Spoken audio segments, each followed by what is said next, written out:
நம்ம எதிரிகளோடு கைகோத்து துரோகிகளும் இணைந்து கொண்டார்கள். இனி அனைத்து இந்திய அண்ணா திராவிட முன்னேற்ற கழகம் ஜெட் வேகத்திலே செயல்படும்.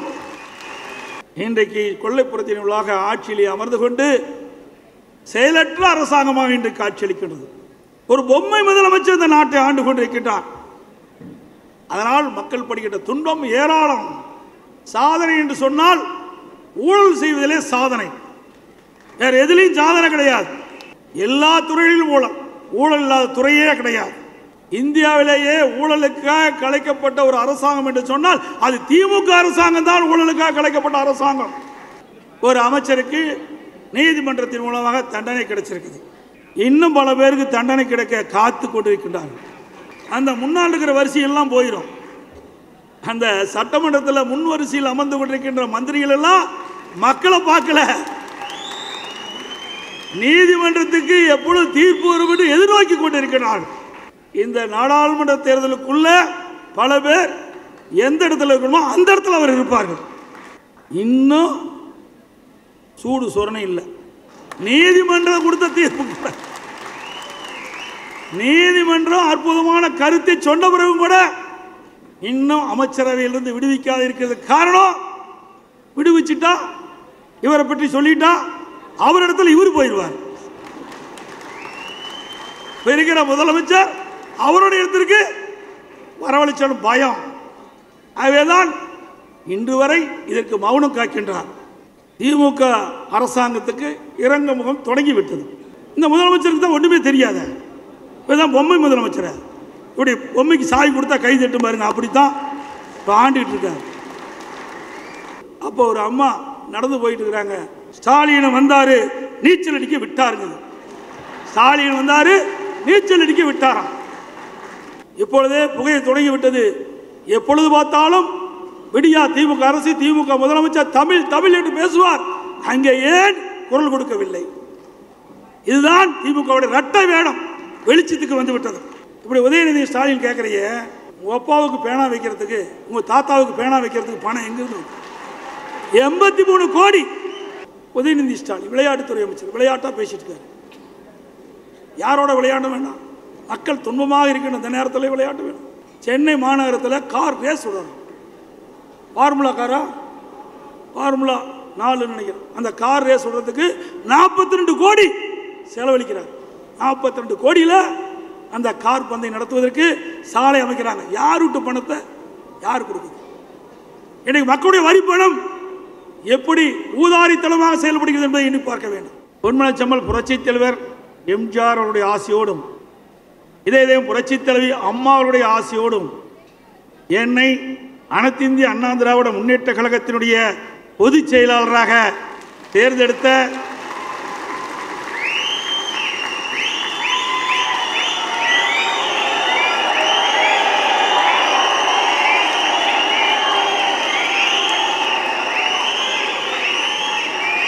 தலைமை கழக நிர்வாகிகளுக்கும், வரி புரிந்து அமர்ந்திருக்கின்ற செயற்குழு பொதுக்குழு உறுப்பினர்களுக்கும், கழக பொது உறுப்பினர்களுக்கும் என்னுடைய மனமார்ந்த நன்றியை முதலிலே சமர்ப்பிக்கின்றேன்.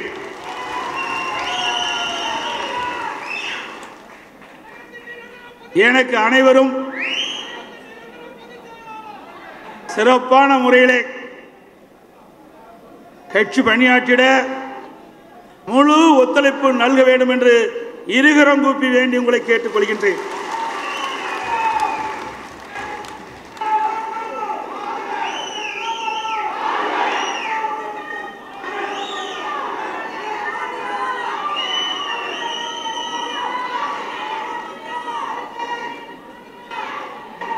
நம்முடைய கழகத்தினுடைய மாநாடு ஆகஸ்ட் மாதம் 20ஆம் தேதி மதுரை மாநகரமே குலுகுகின்ற அளவிற்கு வரலாற்று சிறப்புமிக்க கழக வீர வரலாற்றின் பொன்விழா எழுச்சி மாநாடு உங்களுடைய மகத்தான ஆதரவின் பேரிலே நடைபெற்று முடிந்தது. அனைத்து இந்திய அண்ணா திராவிட முன்னேற்ற கழக வரலாற்றிலேயே சுமார் 15 லட்சம் பேர் கலந்து கொண்டு வெற்றி மாநாடாக நடத்தி காட்டினோம். இந்த மாநாடு வெற்றி பெறுவதற்கு எங்கே என் முன் அமர்ந்திருக்கின்றீர்களே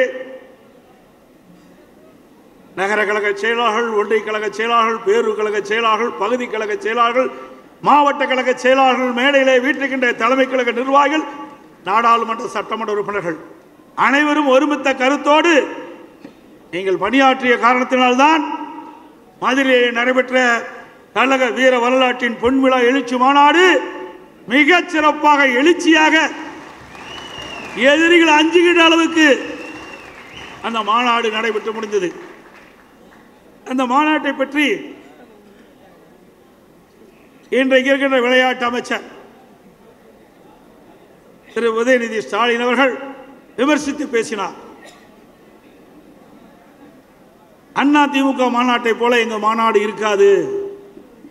அது ஒரு எடுத்துக்காட்டு மாநாடாக சேலத்திலே நடைபெறுகின்ற திமுக இளைஞர் மாநாடு, இளைஞர்களுடைய மாநில மாநாடு நடக்கும் சொன்னார். அவர் சொன்னதுதான் 3 முறை தள்ளி வைக்கப்பட்டு விட்டது. இந்த மாநாடு 3 முறை. அண்ணா திமுக விமர்சிப்பது ஏற்றுக்கொள்ள முடியாது. அது ஒரு வீர வரலாற்று மாநாடு. இனி எந்த கட்சியும் அந்த மாநாட்டை வெல்ல முடியாது. அந்த அளவுக்கு சிறப்பாக அமைந்த மாநாடு. இன்னும் சொல்ல போனால் என் முன் அமர்ந்திருக்கின்றீர்களே நம்முடைய ஒன்றிய நகர பேரூராட்சி பகுதி மாவட்டம் அத்தனை பேரும் வாகனம் இல்லை. வாகனம் இருந்திருந்தால் அந்த மதுரை மாநகரமே தாக்கு பிடித்திருக்காது. அது மட்டுமல்ல, முறையாக பாதுகாப்பு வழங்காத காரணத்தினாலே திண்டுக்கல்லிலே இருந்து நம்முடைய மாநாடு வரை அந்த மாநாட்டிற்கு வந்திருக்கின்ற வாகனங்கள் அணிவகுத்து நின்றன. அதே போல திருச்சி ரோடு, அதே போல மதுரை திருநெல்வேலி ரோடு சாலை, மதுரை தூத்துக்குடி சாலை, எல்லா பகுதிகளிலும் நம்முடைய கழக நிர்வாகிகள், தொண்டர்கள், பொதுமக்கள் மாநாட்டிற்கு வந்த வாகனம் அங்கேயே நின்றது. அப்படிப்பட்ட அற்புதமான மாநாட்டை நடத்திய கட்சி அண்ணா திமுக கட்சி. அதை பற்றி விமர்சனம் செய்ய தகுதி இல்லை உதயநிதி ஸ்டாலின் அவர்களுக்கு. அதோடு பொன்மனச்சம்பல் புரட்சி தலைவர் உருவாக்கிய இயக்கம் அண்ணா திமுக இயக்கம்.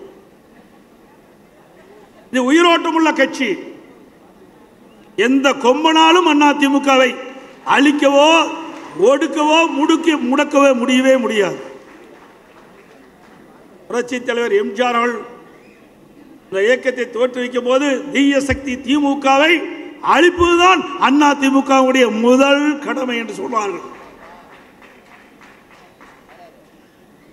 அவர் இருக்கின்ற வரை திமுகனால் எழுந்திருக்க முடியவில்லை. அந்த அளவுக்கு வலிமை உள்ள இயக்கமாக அற்புதமான ஆட்சி தந்தார்கள். 10 ஆண்டு காலம் சிறப்பான ஆட்சி தந்தார்கள்.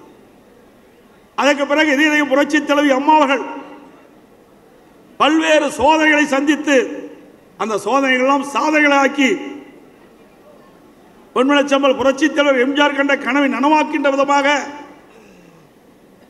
சுமார் 15 ஆண்டு காலம் சிறப்பான ஆட்சி நாட்டு மக்களுக்கு தந்தார்கள். அவர் இருக்கின்ற காலம் வரை. அதே அனைத்து இந்திய அண்ணா திராவிட முன்னேற்ற கழகம் மக்களுக்காக தோற்றுவிக்கப்பட்ட கட்சி. அம்மா மறைவுக்கு பிறகு சுமார் 4 ஆண்டு காலம் உங்கள் துணையோடு ஒரு சிறப்பான ஆட்சியை தமிழ்நாட்டு மக்களுக்கு தந்தோம்.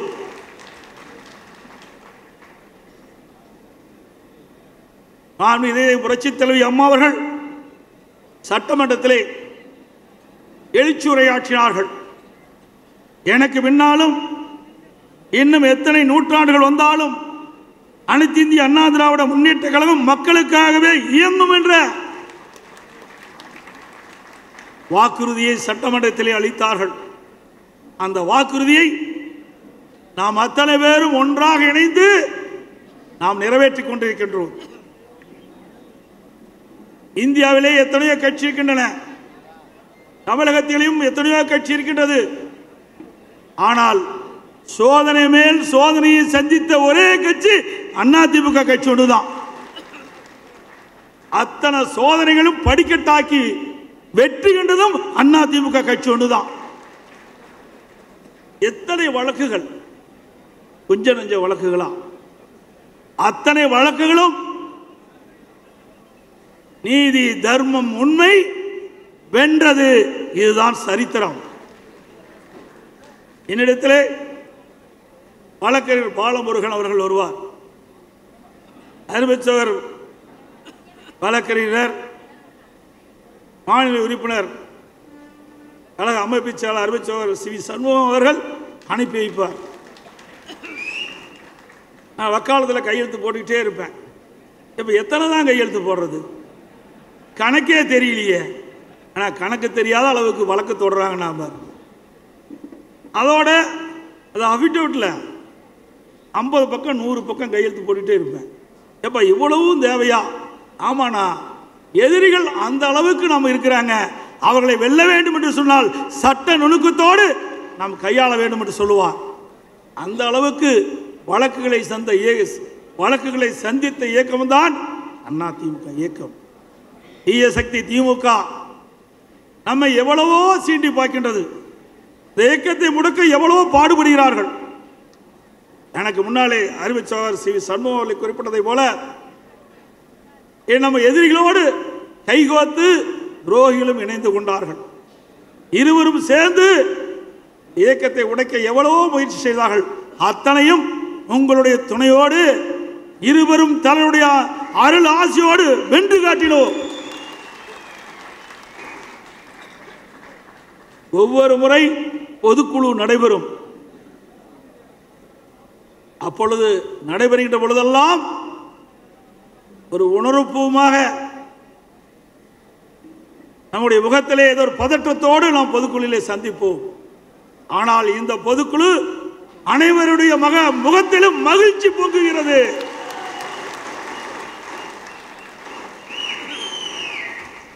இருவரும் தலைவருடைய சக்தி நமக்கு வெற்றி தந்து கொண்டிருக்கின்றது. நீதிமன்றத்திலும் நீதி வென்றுவிட்டது. அதே போல தேர்தல் கமிஷனிலும் நமக்கு அங்கீகாரம் கிடைத்து விட்டது. இனி அனைத்து இந்திய அண்ணா திராவிட முன்னேற்ற கழகம் ஜெட் வேகத்திலே செயல்படும்.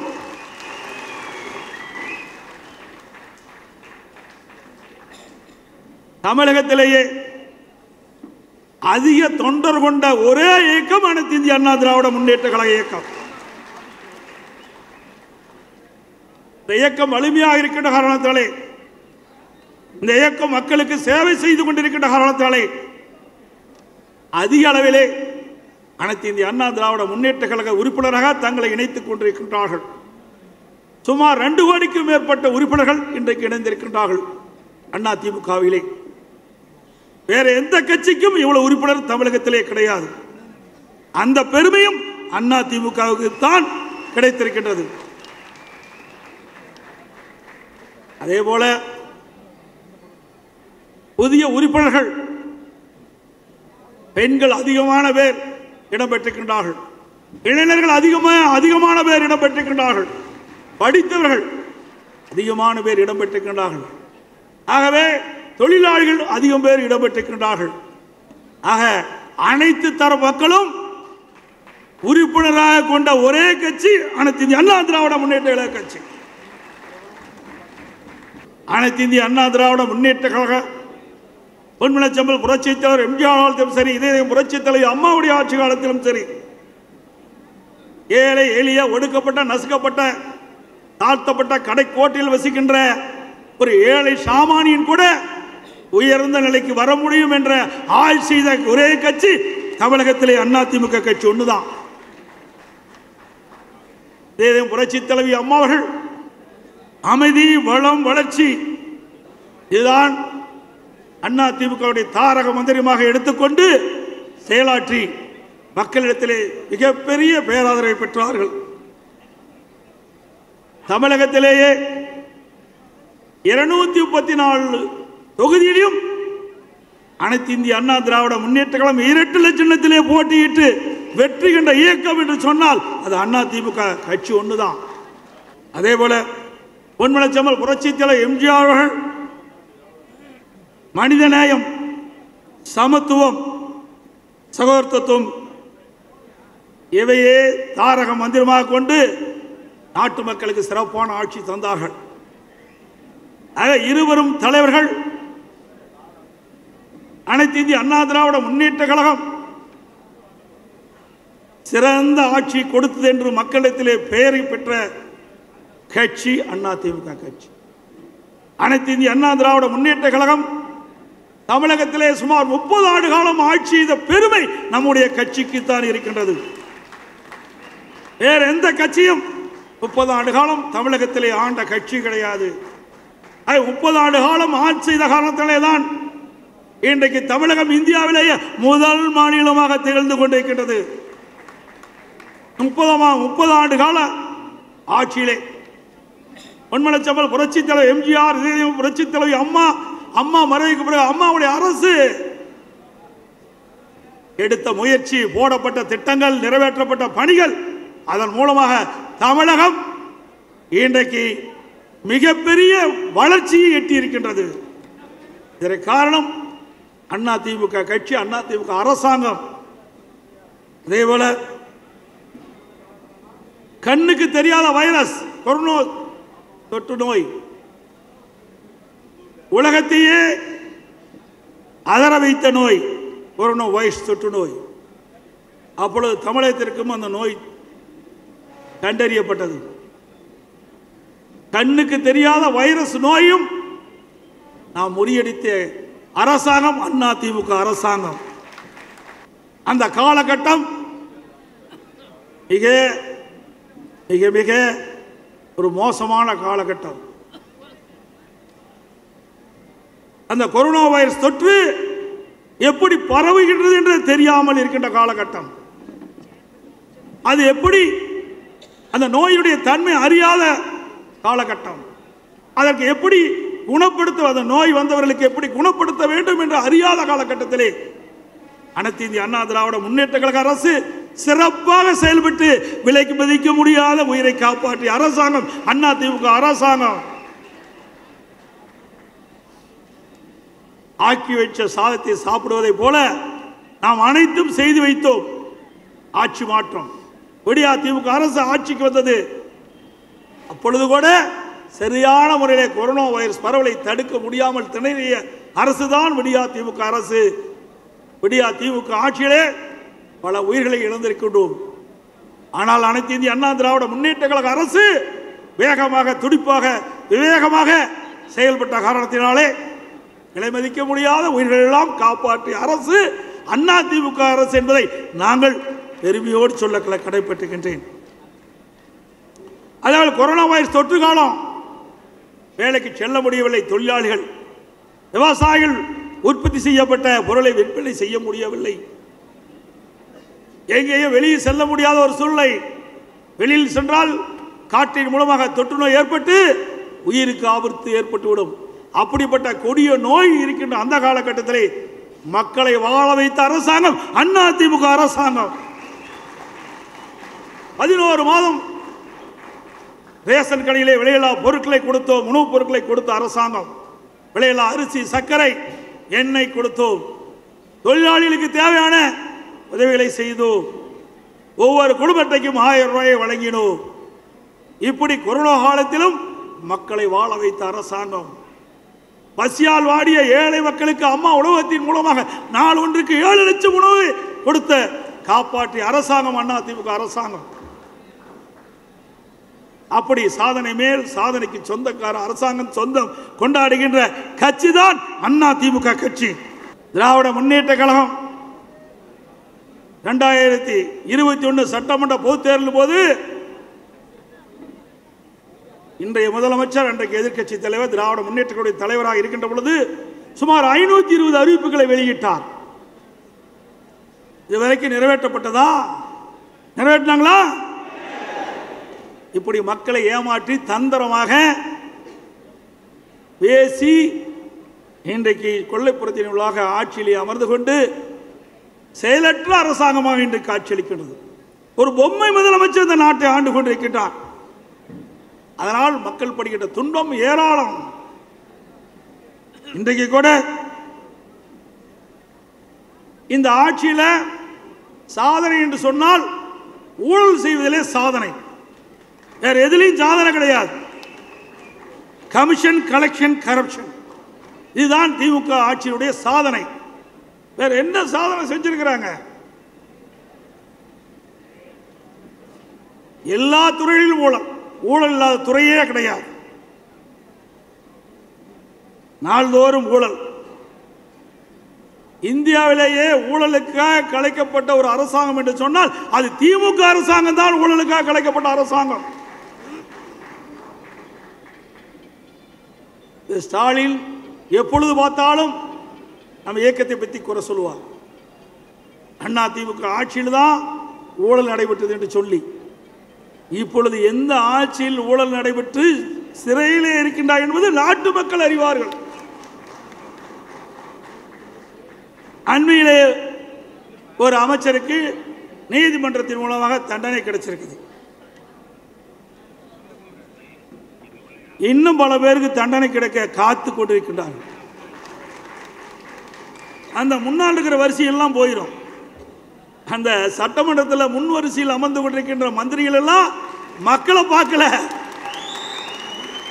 நீதிமன்றத்துக்கு எப்பொழுது தீர்ப்பு வரும் என்று எதிர்நோக்கி கொண்டிருக்கிறார்கள். இந்த நாடாளுமன்ற தேர்தலுக்குள்ள பல பேர் எந்த இடத்துல இருக்கணுமோ அந்த இடத்துல அவர் இருப்பார்கள். அதோட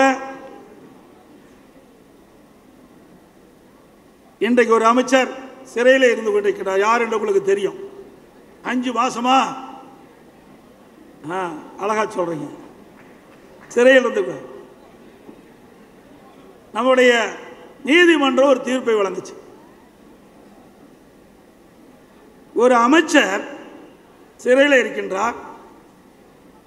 அவர் அமைச்சராக பார்ப்பதா கைதியாக பார்ப்பதா? அமைச்சர் என்றால் புரோட்டோகால், அவருக்கு தகுந்த மரியாதை கொடுக்க வேணும். கைதி என்றால் அங்கே மற்ற கைதியோடு இருக்க வேண்டும். அந்த கேள்வி எழுப்புகின்ற பொழுது நீதியரசர் சொன்னார், சென்னை உயர்நீதிமன்றத்தில் சட்ட நெறிமுறைப்படி நல்ல அரசாட்சி தர முதலமைச்சர் நினைத்தால் அவரை தார்மீக அடிப்படையில் பதவியில் இருந்து விலகி இருக்கலாம். எவ்வளவு அற்புதமா சொல்லிட்டார். இன்னும் சூடு சொரணை இல்லை. நீதிமன்றம் கொடுத்த தீர்ப்பு, நீதிமன்றம் அற்புதமான கருத்தை சொன்ன பிறகும் கூட இன்னும் அமைச்சரவையிலிருந்து விடுவிக்காத இருக்கிறது. காரணம், விடுவிச்சுட்டா இவரை பற்றி சொல்லிட்டா அவரிடத்தில் இவர் போயிடுவார். இருக்கிற முதலமைச்சர் அவருடைய இடத்திற்கு வரவழைச்சாலும் பயம். ஆகவேதான் இன்று வரை இதற்கு மௌனம் காக்கின்றார். அதே போல இன்றைக்கு இருக்கின்ற முதலமைச்சர் திராவிட முன்னேற்ற கழகத்தினுடைய தலைவராக இருக்கிறார். அவர் பொதுக்குழு கூட்டத்தில் பேசுறார். திமுக பொதுக்குழு கூட்டத்தில் பேசுறார். நாள்தோறும் காலையில் நம்மவர்கள் யாரும் எந்த புது பிரச்சனையும் உருவாகி கூடாது என்று நினைப்பதோடு தான் கண் விழிக்கிறேன். எப்படி பேசுறார் பாருங்க. நாள்தோறும் காலையில் நம்ம திமுக யாரும் எந்த புது பிரச்சனையும் உருவாக்கி கூடாது என்ற நினைப்போடு தான் கண் விழிக்கின்றேன் என்று ஒரு முதலமைச்சரே சொல்றார். அப்படின்னா அந்த கட்சியில் எவ்வளவு அராஜகம் இருக்குதுன்னு பாருங்க. இவர் நாட்டை ஆண்டினா அந்த நாடு உருப்படியாகுமா? நாட்டு மக்களுக்கு தேவையான நன்மைகள் கிடைக்குமா? அவரே அவருடைய கட்சியை பற்றி புலம்புறாரு. அப்புறம் எப்படி போய் நாட்டு மக்களுக்கு நன்மை செய்வாரு? இதுதான் அந்த கட்சியுடைய நிலைப்பாடு. ஸ்டாலின் அவர்கள் கட்சியும் நடத்த தெரியல, ஆட்சியும் நடத்த தெரியல. அதனாலதான் செயலற்ற முதலமைச்சர் என்று பரவலாக பேசப்படுகிறது. பொம்மை முதலமைச்சர் என்று நாம் குறிப்பிட்டுக் கொண்டிருக்கின்றோம். திமுக அரசாங்கத்துக்கு இறங்க முகம் தொடங்கிவிட்டது. எங்கே பார்த்தாலும் எனக்கு முன்னாலே பேசியவர்கள் குறிப்பிட்டதை போல ஒரு நல்லதுக்கு போனாலும் சரி, ஒரு துக்கத்துக்கு போனாலும் சரி, மக்கள் பேசுவதெல்லாம் திமுக ஆட்சி எப்போது போகும், மீண்டும் அனைத்து இந்திய அண்ணா திராவிட முன்னேற்ற கழக ஆட்சி எப்பொழுது வரும் என்ற குரல் ஒலித்துக் கொண்டு இருக்கின்றது. நாம சொல்லல, மக்களுடைய கருத்து பரவலாக இன்றைக்கு இருந்து கொண்டிருக்கின்ற யதார்த்த நிலையை இந்த நேரத்தில் குறிப்பிட விரும்புகின்றேன். மக்கள் மனம் மாறப்பட்டு விட்டது. மக்களுடைய எண்ணம் இன்னைக்கு தெளிவாக இருக்கின்றது. அடுத்த எந்த தேர்தல் வந்தாலும் அனைத்து இந்திய அண்ணா திராவிட முன்னேற்ற கழக கூட்டணி தான் வெற்றி பெறும் என்ற எண்ணம் மக்களிடத்தில் எழுந்து விட்டது. அதே போல இன்றைக்கு ஆட்சி அதிகாரத்துக்கு வந்தவுடனே வியாபாரிகளை மிரட்டுவது, கடைக்கு சென்றால் உணவறிந்து விட்டு பணம் கேட்டால் கடை உரிமையாளர் மூக்கை உடைப்பது, கோவிலுக்கு சென்றால் அங்கே தேங்காய் வாங்கினா பணம் கொடுக்க மறுப்பது, அவரை போட்டு அடிப்பது, அழகு நிலையத்துக்கு சென்றால் அந்த பெண்களை போட்டு மிதிப்பது, இதுதான் திமுகவுடைய அன்றாட வாடிக்கையாக இருந்து கொண்டிருக்கின்றது. சட்ட ஒழுங்கு அடியோடு சீர்குலைந்து விட்டது. எங்கே பார்த்தாலும் கொலை, கொள்ளை, திருட்டு, வழிப்பறிவு, பாலியல் வன்கொடுமை நடக்காத எண்ணமே கிடையாது. இன்னும் அருவருப்பான செய்தி, கேட்கவே வெக்கமா இருக்கு, சொல்லுவதற்கே வாய் கூசா இருக்கு. நேற்று தினம் பத்திரிகையில் பார்த்தேன், சொல்லக்கூடாதுன்னு நினைக்கிறேன், சொல்லி ஆக வேண்டிய நிலையில இருக்கின்றேன். சொல்லலாமா? பசு ஒன்று கன்றுக்குட்டி போட்டிருக்குது. அந்த கன்றுக்குட்டியை கூட பாலியல் செய்த ஒரு அராசக ஆட்சி இந்த ஆட்சியில் தான் பார்க்க முடியும். ஒரு இளங்கன்று சில போதை ஆசாமிகள் அந்த கன்றுக்குட்டியை கடத்தி சென்று பாலியல் செய்திருக்கின்றார்கள். எந்த ஆட்சியாவது நடந்ததா? நடந்ததுங்களா? உண்மையை சொல்லுங்க. எவ்வளவு பெரிய வன்கொடுமை நடக்கின்ற ஒரே அரசாங்கம் விடியா திமுக ஆட்சியில் தான் நடந்துட்டு இருக்குது. அதோட போதை நடமாட்டம் இல்லாத இடமே கிடையாது. இளைஞர்கள், மாணவர்கள் போதைக்கு அடிமையாகின்ற சூழ்நிலை இன்றைக்கு தமிழகத்தில் ஏற்பட்டு விட்டது. எங்கே பார்த்தாலும் போதைப் பொருள் விற்பனை அமோகமாக நடைபெற்றுக் கொண்டிருக்கின்றது. இன்றைக்கு தமிழகம் போதைப் பொருள் நிறைந்த மாநிலமாக காட்சியளித்துக் கொண்டிருக்கிறது. அதை தடுத்து நிறுத்த வக்கில்லாத அரசாங்கம் தான் இன்றைக்கு விடியா திமுக அரசு. அதே இன்றைக்கு இளைஞர்கள், மாணவருடைய வாழ்வு சீரழிந்து கொண்டிருக்கின்ற காட்சியை பார்க்கின்றோம். அந்த அளவுக்கு சட்ட ஒழுங்கு சீர்குலைந்த ஆட்சி திமுக ஆட்சி. இதுதான் திராவிட மாடல் ஆட்சியினுடைய நிலை என்பதையும் நாம் உணர வேண்டும். அதோட விவசாயிகள் மிக துன்பத்துக்கு ஆளாயிருக்கின்றார்கள். பேரிடர் காலங்கத்திலே விவசாயிகளுடைய பயிர்கள் எல்லாம் மழையிலே முழுகி சேதமடைந்து விட்டது. அதற்கு தேவையான நிவாரணத்தை வழங்காத அரசு தான் விடியா திமுக அரசு. இன்றைக்கு டெல்டா மாவட்டங்களிலே குறுவை சாகுபடி பயிர், அதற்கு தண்ணீர் விடுவதற்காக இன்றைய முதலமைச்சர் மேட்டூருக்கு சென்று தண்ணீரை திறந்து வைத்தார். அப்பொழுது சொன்னார், சுமார் 5 லட்சம் ஏக்கரிலே டெல்டா மாவட்டத்தில் இருக்கின்ற விவசாயிகள் குறுவை சாகுபடி செய்வார்கள் என்று கட்சித்து பத்திரிகையில், ஊடகத்திலும் செய்தியை வெளியிட்டார். அதற்கு தேவையான தண்ணீரை கொடுக்க வேண்டுமா? திரு முதலமைச்சருடைய பேச்சை கேட்டுத்தான் அந்த விவசாயிகள் குறுவை சாகுபடி செய்தார்கள்.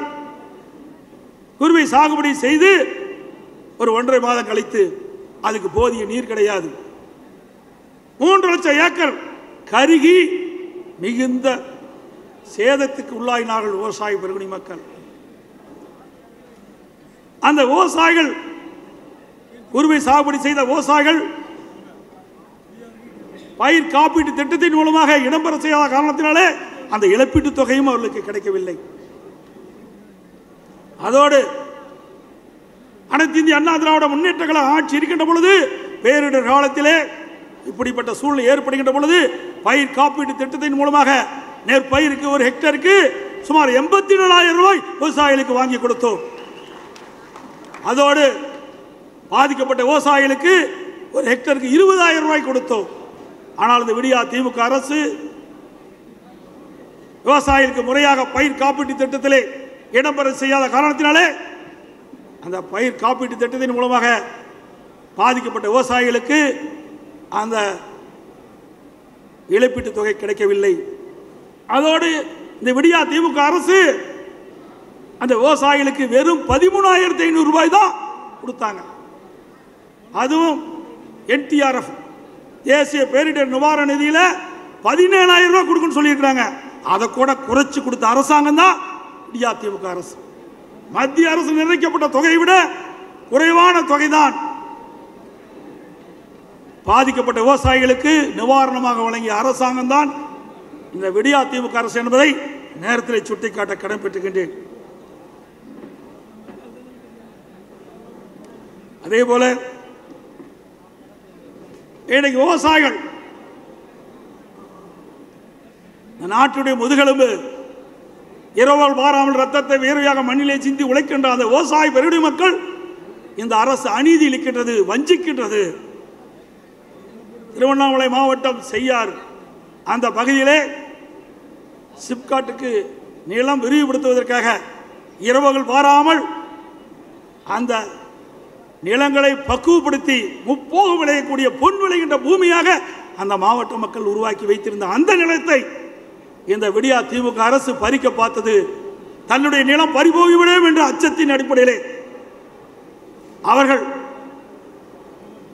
தங்களுடைய நிலத்தை பாதுகாப்பதற்காக அஹிம்சை முறையிலே அறப்போராட்டத்தின் வெளியிலே போராட்டம் நடத்திய விவசாயிகளை குன்ற சட்டத்திலே அடைத்த அரசாங்கம் இந்த விடியா திமுக அரசாங்கம்.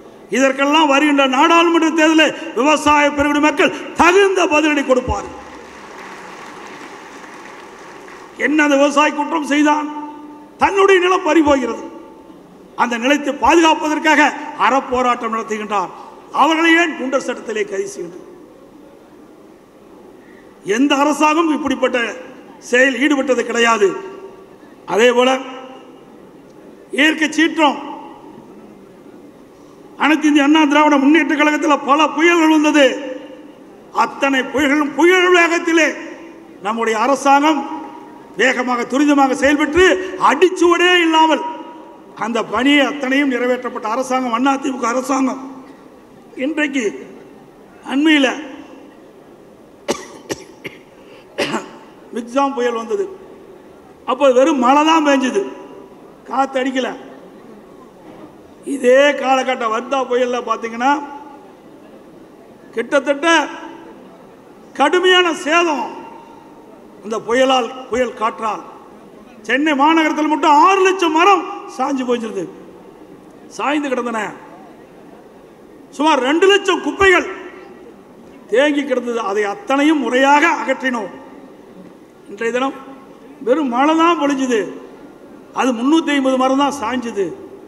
இதை கூட இந்த விடியா திமுக அரசு திட்டமிட்டு செயல்படாத காரணத்தினாலே கடுமையாக மக்கள் பாதிக்கப்பட்டார்கள். அனைத்து இந்திய அண்ணா திராவிட முன்னேற்ற கழக அரசு இருக்கின்ற பொழுது வடகிழக்கு பருவமழை துவங்குவதற்கு முன்பாகவே, ஒரு மாதத்திற்கு முன்பாகவே சம்பந்தப்பட்ட துறை அதிகாரிகளை அழைத்து ஆலோசனை கூட்டம் நடத்துவோம். அந்த கூட்டத்தில் வருவாய்த்துறை, உள்ளாட்சித்துறை, காவல்துறை, பொதுப்பணித்துறை, நெடுஞ்சாலைத்துறை, மக்கள் நல்வாழ்வுத்துறை, மின்சாரத்துறை போன்ற துறைகள் எல்லாம் ஒன்றாக இணைந்து செயல்பட்டோம். அதனால் புயல் வந்தாலும் சரி, கனமழை வந்தாலும் சரி, மக்கள் காப்பாற்றப்பட்டார்கள். சென்னை மாநகரத்தில் 15 மண்டலங்கள் இருக்கின்றன. 15 மண்டலத்திற்கும் அனுபவம் வாய்ந்த மூத்த IAS அதிகாரிகளை நியமித்து அவர்களுக்கு தக்க ஆலோசனை வழங்கி ஒவ்வொரு மண்டலத்துக்கும் ஒவ்வொரு IAS அதிகாரிகள் அங்கே சென்று அந்த மண்டலத்துக்கு உட்பட்ட கோட்டங்களே என்னென்ன பிரச்சனை என்பதை ஆய்வு செய்து ஆலோசனை நடத்தி அவர்கள் ஒரு வாரமாக அந்த மண்டலத்துக்கு உட்பட்ட வார்டு டிவிஷனிலே போய் நேரடியாக சென்று எந்தெந்த வடிநீர் கால்வாய்கள் தூர் வார வேண்டும், எங்கெங்கே அடைப்பு இருக்கின்றது, அதையெல்லாம் எப்படி சரி செய்ய வேண்டும் என்று திட்டமிட்டு செயல்பட்ட காரணத்தினாலே அனைத்து இந்திய அண்ணா திராவிட முன்னேற்ற கழக ஆட்சியிலே மக்களை காப்பாற்றப்பட்டோம், பாதிப்பிலிருந்து மீட்டெடுத்தோம்.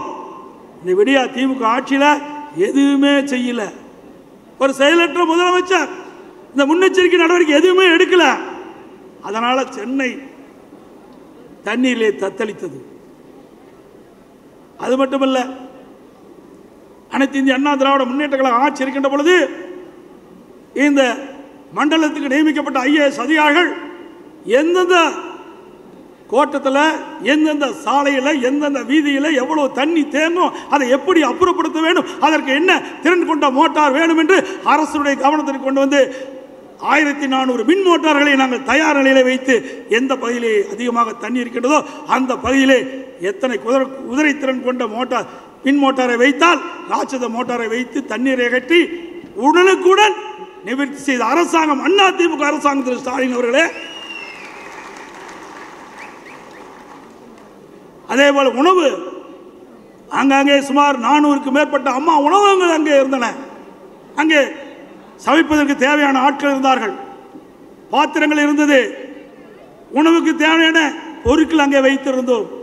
பாதிக்கப்பட்ட உடனேயே, மழையால் புயலால் பாதிக்கப்பட்ட உடனேயே அம்மா உணவகத்திலே உணவு தயார் பண்ணி உடனுக்குடன் மக்களுக்கு உணவை வழங்கிய அரசாங்கம் அதிமுக அரசாங்கம்.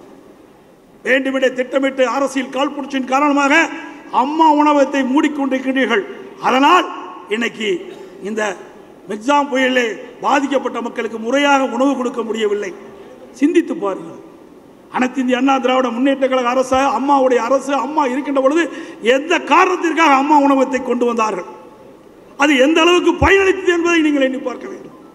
அரசியல் காழ்ப்புணர்ச்சியின் காரணமாக இன்னைக்கு இன்றைய தினம் சென்னை மாநகரம் மற்ற பகுதிகளிலே, மாநகராட்சி, பேரூராட்சி பகுதி, நகராட்சி பகுதியிலே அம்மா உணவகத்தை மூடிக்கொண்டிருக்கிறார்கள். இதனால் மக்கள் இன்றைக்கு பாதிக்கப்பட்டிருக்கிறார்கள் என்பதை இந்த அரசாங்கம் உணர வேண்டும். அது மட்டுமல்ல, அண்மையிலே கிட்டத்தட்ட 17ஆம் தேதி தூத்துக்குடியில், தென் மாவட்டம், திருநெல்வேலி, தூத்துக்குடி, தென்காசி, கன்னியாகுமரி 4 மாவட்டங்களிலே அதிக மழை பெய்யும் என்று இந்திய வானிலை ஆய்வு மையம் 14ஆம் தேதியே அறிவிக்கப்பட்டு விட்டது. 14ஆம் தேதி அறிவிக்கப்பட்டு விட்டது. இந்த அரசாங்கம் தூக்கி கொண்டிருந்த காரணத்தினாலே அங்கே இருக்கின்ற மக்கள் எல்லாம் பாதிப்புக்குள்ளாயிருக்கிறார்கள். ஏற்கனவே மிக்ஜாம் புயல், அந்த புயல் என்னென்ன தாக்கத்தை ஏற்படுத்தியது, கனமழை எப்படியெல்லாம் மக்களை பாதித்தது என்று நீங்கள் இதை ஒரு முன்னுதாரணமாக எடுத்துக்கொண்டு அந்த தென் மாவட்ட மக்கள் பாதிக்காத அளவிற்கு முன்னெச்சரிக்கை நடவடிக்கை எடுக்கப்பட்டிருந்தால் இன்றைக்கு இந்த அளவுக்கு மக்கள் பாதிக்கப்பட்டிருக்க மாட்டாங்க. இந்த முதலமைச்சருக்கு தான் ஒன்றுமே தெரியாத, இப்போதான் பொம்மை முதலமைச்சர், இப்படி பொம்மைக்கு சாவி கொடுத்தா கை தட்டு பாருங்க, அப்படித்தான் இப்போ ஆண்டிட்டு இருக்காரு. இதனால் மக்கள் தான் துன்பப்படுறாங்க, மக்கள் தான் வேதனைப்படுறாங்க. நிர்வாக திறனற்ற, செயலற்ற முதலமைச்சர் இந்த நாட்டை ஆண்டு கொண்டிருக்கிறாரே. இன்றைக்கு இப்படிப்பட்ட சூழ்நிலையில், பேரிடர் காலத்தில் மக்கள் பல்வேறு சவால்களை, துன்பத்தங்களை அனுபவிக்க வேண்டிய சூழ்நிலை இன்றைக்கு தள்ளப்பட்டிருக்கின்றார்கள். இன்றைக்கு கூட கிட்டத்தட்ட 17ஆம் தேதியிலிருந்து இன்று வரை தூத்துக்குடி மாவட்டத்தில், தூத்துக்குடி மாநகரம் பல்வேறு பகுதியில் இன்னும் தண்ணீர் வடியல. கனமழையின் போது ஆங்காங்கே சாலைகள் தேங்கி நீர் அப்படியே இருக்குது. அங்கே இருக்கின்ற கால்நடைகளும் செத்து மிதக்கின்றன. தொற்று நோய் வந்துவிடும் என்று மக்கள் அச்சப்பட்டு தொலைக்காட்சிகளில், பத்திரிகையில் அந்த செய்தியை பார்க்கிறோம். 8 நாட்கள் ஆகிடும்னா விடிவு காலம் பிறக்கல. தூத்துக்குடி மாநகர மக்களுக்கு, தூத்துக்குடி மாவட்ட மக்களுக்கு உடனடியாக ராட்சத மின் மோட்டாரை வச்சு எங்கெங்க அதிகமாக தண்ணி இருக்குதோ அந்த பகுதிகளெல்லாம் தண்ணீரை இறக்கப்பட்டிருந்தா இந்த நிலை இருக்காது. ஒன்றுமே செய்யல. நான் 19ஆம் தேதி போனேன். 19ஆம் தேதி போய்கிட்ட போது எல்லா பகுதியிலுமே தண்ணி சூழ்ந்துருக்கு. அங்கே ஒரு பகுதிக்கு போய் பார்த்தேன், ஒரு கால்வாய் பேர் என்ன, பக்கில் ஓடை, பக்கில் ஓடை என்ற ஒரு ஓடை, அது தூத்துக்குடி மையப்பகுதியில் ஓடிக்கிட்டு இருக்குது. மழை வருகின்ற காலங்களிலே அந்த ஓடையின் வழியாக நீர் ஓடி கடலிலே கலக்கும். அதை அனைத்து இந்திய அண்ணா திராவிட முன்னேற்ற கழக அரசுகின்ற பொழுது ஸ்மார்ட் சிட்டி திட்டத்தின் மூலமாக அதுக்கு நிதி ஒதுக்கீடு செஞ்சு அந்த பணிகள்லாம் 80% நிறைவேற்றப்பட்டு விட்டது. அதே போல் தூத்துக்குடி மாநகர பகுதியில் இருக்கின்ற கால்வாய் எல்லாம் ஸ்மார்ட் சிட்டி திட்டத்தின் மூலமாக எடுத்துக்கொள்ளப்பட்டு அந்த பணிகள் நடைபெற்றுக் கொண்டிருந்தது. ஆட்சி மாற்றம் வந்தது, விடியா திமுக ஆட்சிக்கு வந்தது. இன்றைய முதலமைச்சர் அந்த 20% பணியை கூட நிறைவேற்றலை. கடந்த 2.5 ஆண்டு விடியா திமுக ஆட்சியில் அந்த பகில் ஓடை பணி நிறைவு பெறாத காரணத்தினாலே 20% பணி கூட நிறைவு பெறவில்லை. அதற்கு காரணம் கமிஷன். அங்கே இருக்கிற வட்ட செயலாளர், அங்கே இருக்கிற கவுன்சிலர், மேயர், அங்கே இருக்கிற அமைச்சர் கமிஷன் கேட்டுக்கொண்டு அந்த பணியே முடக்கி இன்றைக்கு அந்த முடக்கப்பட்ட பணியின் காரணமாக கனமழையால் அந்த நீரெல்லாம் வடியாமல் பல்வேறு சாலைகளை தேங்கி நின்று உட்புற சாலைலாம் தேங்கி நின்று 10 அடி அப்படி தண்ணி தேங்கிட்டு நான் பார்த்தேன். அறிவிச்சவர் என்னோடு வந்தாங்க. மாவட்ட சண்முகன் வந்தார், கடம்பூர் ராஜ் வந்தார், நம்முடைய உதயகுமார், அண்ணன் செல்லூர் ராஜ், மற்றும் நம்ம டாக்டர் விஜயபாஸ்கர்லாம் வந்தாங்க. இப்படி நாங்கள்லாம் பார்த்தோம், நேரடியாக பார்த்தோம். அங்கே மக்கள் சொல்கிறாங்க, நீங்கள் கொண்டு வந்த திட்டம் அந்த திட்டத்தை முழுமையாக நிறைவேற்றப்பட்டிருந்தா கனமழையால் அந்த தண்ணியெல்லாம் வெளியேறி இருக்கும், தேங்கி இருக்காது. அந்த பணியை நிறைவேற்றாத காரணத்தினால கமிஷனுக்கு ஆசைப்பட்டு எங்களை துன்பத்திலே விட்டு விட்டார்கள் என்று கதறுகின்ற காட்சி பார்க்கிறோம். 3 நாள் ஆகிவிட்டது நாங்கள் சாப்பிட்டு என்று அந்த மக்கள் தெரிவிக்கின்றார்கள். ஆனால் இங்கே இருக்கின்ற முதலமைச்சர், இங்கே இருக்கின்ற அதிகாரிகள், மற்ற அமைச்சர்கள் அவர்களுக்கு பசி இல்லாமல் உணவு கொடுத்துட்டு இருக்கிறாங்க. நீ அங்கே போயிருந்தா தெரியும். அன்றைய தினம் 19ஆம் தேதி எங்கே போறாரு? டெல்லிக்கு போறார். ஓட்டு போட்ட மக்கள், உங்களை முதலமைச்சராக அமர வைத்த மக்கள் துன்பப்பட்டு இருக்கிறாங்க, வேதனைப்பட்டு இருக்கிறாங்க, பசியால் துடித்துக் கொண்டிருக்கின்றார்கள். அவர்களை பார்ப்பதை விட்டு இந்தியா கூட்டணி அந்த கூட்டத்தில் கலந்து கொள்வதற்கு இங்கே முதலமைச்சர் டெல்லிக்கு போறார். இங்க இருக்கிற தூத்துக்குடிக்கு போகல, வாக்களித்த மக்களை பார்க்கவில்லை, அதுக்கு நேரம் இல்லை. ஏன்னா இந்த விடியா திமுக ஆட்சியில் எல்லா துறையிலும் ஊழல் மலிந்து மிக மோசமான நிலையில் இருக்கின்றது. இந்த அரசாங்கத்தை காப்பாற்ற வேண்டும் என்றால் அந்த இந்தியா கூட்டணிக்கு சென்று இந்தியா கூட்டணி ஆட்சி அமைத்து அவரை காப்பாற்றுவதற்காக, அதிகாரத்தில் வருவதற்காக நாட்டு மக்களை பார்க்காமல் அங்கே போய் வீட்டு மக்கள் அதிகாரத்துக்கு வர வேண்டும் என்பதற்காக, தங்களுடைய ஆட்சியை காப்பாற்ற வேண்டுவதற்காக டெல்லியிலே நடைபெற்ற இந்தியா கூட்டணியில் போய் அங்கே போய் அந்த கூட்டத்தில் கலந்து கொண்டிருக்கிறார். எவ்வளோ வேதனையான சமாச்சாரம் சிந்திச்சு பாருங்க. ஓட்டு போட்ட மக்கள் அக்கறை கிடையாது. ஓட்டு போட்ட மக்கள் துன்பத்தில் இருக்கின்றார்கள். அந்த துன்பத்திலிருந்து விடுவிக்க வேண்டும் என்று அக்கறை இல்லாத ஒரு முதலமைச்சர். சரி, டெல்லி தான் போனேன், அடுத்த நாள் வந்து இல்லை, அன்னைக்காவது போகணும்ல, அன்றைக்கு போகணும், அதுக்கு அடுத்த நாள் தான் போறார். அடுத்த நாள் போய் என்ன பண்ண போறார்? எல்லாரும் அவரவர்கள் தகுதிக்கு ஏற்றவாறு அவரவர்கள் அந்த இருப்பிடத்தை கண்டு அவர்கள் போய் வசிக்கின்ற நிலையை உருவாக்கின பிறகு நீங்க போய் என்ன உதவி செய்ய முடியும்? ஒரு முதலமைச்சர் பாதிக்கப்பட்ட உடனே நீங்க நேரடியாக சென்றிருந்தால் அங்கே இருக்கின்ற அதிகாரிகள், அமைச்சர்கள் வேகமாக துரிதமாக செயல்பட்டு பாதிக்கப்பட்ட மக்களுக்கு தேவையான உதவிகளை செய்திருப்பார்கள். மக்கள் அந்த துன்பத்திலிருந்து மீட்டெடுக்கப்பட்டிருப்பார்கள். அதை செய்ய தவறிய முதலமைச்சர் தான் இன்றைக்கு முதலமைச்சர் என்பதை இந்த நாட்டு மக்கள் இன்றைக்கு பார்த்து கொண்டிருக்கிறார்கள் என்பதை இந்த நேரத்தில் சுட்டிக்காட்டுகின்றேன். அதோட எக்ஸாம் புயல் வந்தபோது எங்கு பார்த்தாலும் தண்ணினது.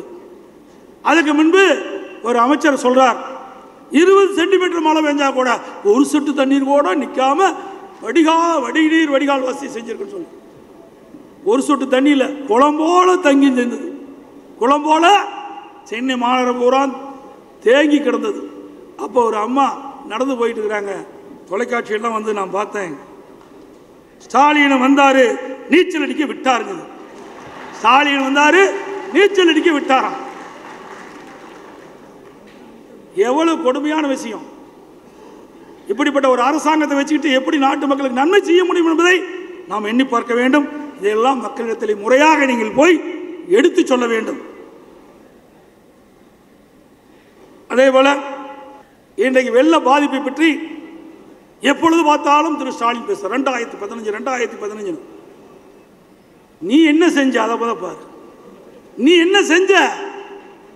2015 எப்படி வந்து நாட்டு மக்களுக்கு தெரியும். செம்பரம்பாக்கம் ஏரி, இன்றைக்கு முதலமைச்சர் தவறான தகவலை சொல்லிக் கொண்டிருக்கிறார். செம்பரம்பாக்கம் ஏரியிலே 1 லட்சம் கனஅடி தண்ணீரை திறந்து வைத்தோம் என்று. இல்ல, வெறும் 35,000 கனஅடி தான் திறக்க முடியும், அதுக்கு மேல திறக்க முடியாது. அதுக்கு பின்னாடி அவர் பேசுறதை விட்டுட்டார். அதுக்கு கீழே இருக்கின்ற நூற்றுக்கணக்கான ஏரிகள் கனமழையால் அந்த ஏரிகள் நிரம்பி உபரி நீர் வெளியே வந்து அடையாறிலே சேர்ந்து குடியிருப்பு பகுதியிலே புகுந்ததுதான் அன்றைய நிலை. அதே போல இன்னைக்கு தாமிரபரணி ஆறு அந்த ஆற்றங்கரை ஓரமாக இருக்கின்ற மக்களை பாதுகாப்பான இடத்திற்கு அழைத்து சென்று முகாமிலே தங்க வைத்திருக்க வேண்டாமா? 14ஆம் தேதியே தென் மாவட்டங்களில் கனமழை பொழியும் என்று இந்திய வானிலை ஆய்வு மையம் தெரிவிக்கப்பட்டு விட்டது. அரசாங்கத்துக்கு தெரியும். அப்ப தாழ்வான பகுதி தாமிரபரணி ஆற்றின் இருபுறமும் இருக்கின்ற கரை ஓரமாக வசிக்கின்ற மக்களை பத்திரமாக நீங்க அழைத்துக் கொண்டு பத்திரப்படுத்த வேண்டாமா? 1 லட்சம் கனஅடி தண்ணீரை நீங்க திறந்து விட்டுட்டீங்க. அந்த 1 லட்சம் கனஅடி தண்ணி தாமிரபரணியிலே ஓடி வருகின்றது. இருபுறங்களில் இருக்கின்ற மழைநீர் உள்ளே போகின்றது. ஆக சுமார் 2 லட்சம் கனஅடி தண்ணி தாமிரபரணி ஆற்றிலே வெள்ளமாக வருகின்ற பொழுது அந்த திருநெல்வேலி மாநகர பகுதியில் உள்புற இருக்கிற சாலைகள் எல்லாம் நிரம்பி வீடுகள் எல்லாம் அடித்து செல்லப்பட்டு பல பேர் தண்ணீரில் அடித்து செல்லப்பட்டு விட்டார்கள். பல உயிர்கள் அங்கே விலை மதிக்க முடியாத உயிர்கள் இன்றைக்கு நாம் இழந்திருக்கின்றோம். இன்றைக்கு 33 உயிர்கள் போவதாக பத்திரிகையை பார்த்தேன். திருநெல்வேலியிலே 16 உயிர்கள் இன்றைக்கு விலை மதிக்க முடியாத உயிர்கள் இந்த வெள்ளத்தால் இழந்திருக்கிறோம் என்ற செய்தியை நாம் பார்த்தோம். ஆக இந்த அதிமுக அரசு சரியான முறையிலே முன்னேற்பாடு செய்யப்பட்டிருந்தால் இந்த விலை மதிக்க முடியாத உயிரை காப்பாற்றியிருக்கலாம்.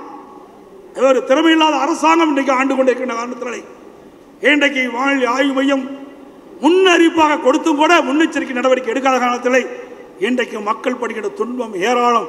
அதனால் இன்றைக்கு மக்கள் இன்றைக்கு கடும் சோதனைக்கு உட்பட்டிருக்கிறார்கள் என்பதை நேரத்தில் கேட்டு, அதோட தென் மாவட்ட தூத்துக்குடி மாவட்டத்தில் காயல்பட்டினம் 2 பகுதியிலுமே சுமார் 110 சென்டிமீட்டர் மழைக்கு மேல் பொழிந்திருக்குது.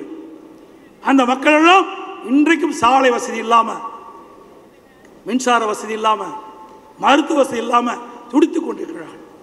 8 நாட்கள் ஆகிலும் அவர்களுக்கு நிவாரணம் கிடைக்கல. அப்படி நிர்வாக திறமையற்ற அரசாங்கம் தான் இன்றைக்கு தமிழகத்திலே இன்றைக்கு நடந்து கொண்டிருக்கின்றதை இந்த நேரத்தில் குறிப்பிட விரும்புகின்றேன்.